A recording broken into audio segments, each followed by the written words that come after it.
Hi friends, ఈరోజు వీడియోలో మనం బెండకాయ వేపుడు ఎలా తయారు చేసుకోవాలో చూద్దాము. స్టవ్ ఆన్ చేసుకొని పాన్ పెట్టుకోండి. అందులో 2 టేబుల్ స్పూన్ల నూనెని వేసుకోండి. నూనె వేడెక్కిన తర్వాత పల్లీలని యాడ్ చేసుకొని ఫ్రై చేసుకోవాలి. మంటని లో టు మీడియం ఫ్లేమ్ పెట్టుకొని పల్లీలని వేయించుకోండి. లేకపోతే పల్లీలు పైన వేగి లోపల వేగకుండా ఉంటాయి. ఇలా వేగిన పల్లీలని తీసి ఒక బౌల్లోకి పెట్టుకొని పక్కన ఉంచుకోండి. ఇప్పుడు అదే పాన్లో ఆవాలు, జీలకర్ర యాడ్ చేసుకొని ఫ్రై చేసుకోవాలి. ఇవి వేగిన తర్వాత పావు కప్పు ఉల్లిపాయ ముక్కల్ని యాడ్ చేసుకొని ఫ్రై చేసుకోండి. ఉల్లిపాయ ముక్కలు మరీ ఎక్కువ వేగాల్సిన అవసరం లేదు. ఫ్రై వేగేటప్పుడే మనకి ఉల్లిపాయ ముక్కలు వేగిపోతాయి. కొద్దిగా ట్రాన్స్పరెంట్ కలర్లోకి వచ్చే వరకు వేయించుకోండి. ఉల్లిపాయ ముక్కలు వేగిన తర్వాత కరివేపాకుని కూడా వేసుకొని ఒకసారి బాగా మిక్స్ చేసుకోండి. ఇప్పుడు ఇందులో కట్ చేసి పెట్టుకున్న బెండకాయ ముక్కల్ని యాడ్ చేసుకోవాలి.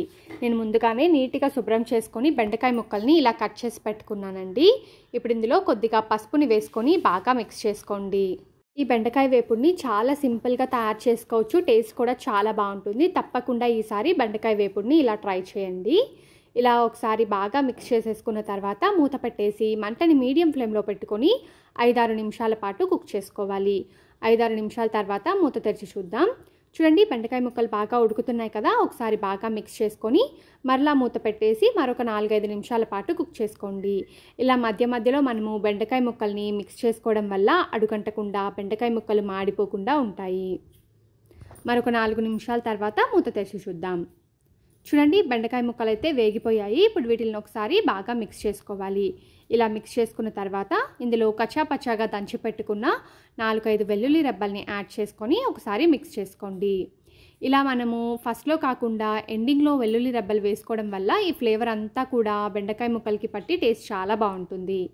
ఇలా ఒకసారి బాగా మిక్స్ చేసుకున్న తర్వాత రుచికి సరిపడినంత ఉప్పును వేసుకోండి. అలాగే 1/2 టేబుల్ స్పూన్ కారం యాడ్ చేసుకోండి. కారం మీ టేస్ట్కి తగినంత చూసి వేసుకోండి. అలాగే 1/2 టేబుల్ స్పూన్ ధనియాల పొడిని కూడా వేసుకొని ఒకసారి బాగా మిక్స్ చేసుకోవాలి. మీరు కావాలి అనుకుంటే ఇలాగే సర్వ్ చేసుకోవచ్చండి. నేనైతే ముందుగా పల్లీలని వేయించి పెట్టుకున్నాను కదా, ఆ పల్లీలని యాడ్ చేసుకుంటున్నాను. ఫైనల్గా మనము పల్లీలని యాడ్ చేసుకుంటే పల్లీలు క్రిస్పీగా తినేటప్పుడు చాలా టేస్టీగా ఉంటాయి. సో తప్పకుండా ఎండింగ్లో యాడ్ చేసుకోవడానికి ట్రై చేయండి. ఇప్పుడు వీటన్నిటిని ఒకసారి బాగా మిక్స్ చేసుకొని సర్వ్ చేసుకోవడమే. అంతే, ఎంతో టేస్టీగా ఉండే బెండకాయ వేపుడు రెడీ.